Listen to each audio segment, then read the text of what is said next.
ราชากุมารวัฒนะโอกาสทั่วกัน5,000 พระพรรษานำบัดนี้ได้การอันเป็นมงคล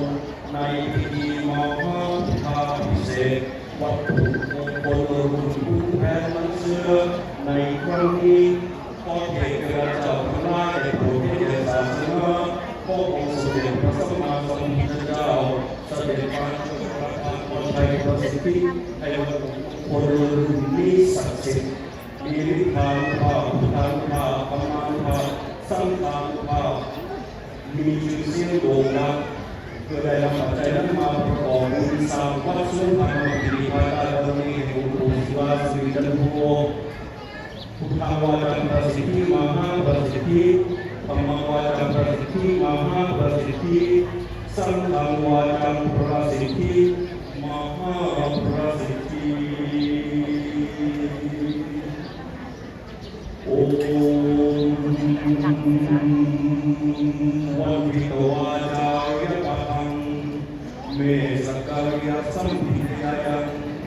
สัพพโตสังวินาสัมภิสิริเดวะยาวิโมทยังมาเหสุรัมมะโตสังวิสุเทเวสัพโพมิขยัสสังเกมันตุปราสิทธิโอพระภูมิพระบรมีบุญภาวิกัปยะปริวารายะเอหิสัพพายะอัคชันตุปริพุชันตุสวาหายะนามามิสิรสานะโลปะโลยังปะปิภารโตเทหิเมสุตตติสัพพะมังสิงมรโตจะมหาราชาพิสาภาเกเตปิตุเทอนุนันตุอโรกเยนะสุเขนะจัก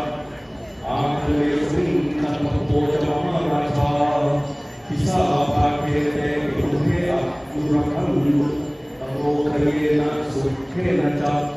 ทัพพิสิงวิรุปัปโพจะมหาราชาพิสาภาเกเตปิตุเทอนุนันตุอโรกเยนะสุเขนะจักอาเทสิงเทวาจะมหาราชาพิสาภาเกเตปิตุเทอนุนันตุอโรกเยนะสุเขนะจักปัจจสิงวิรุปัปโพจะมหาราชาพิสาภาเกเตปิตุเทอนุนันตุอโรกเยนะสุเขนะจัก อายุสิงห์โตจะมหาราชาพิสาภาเก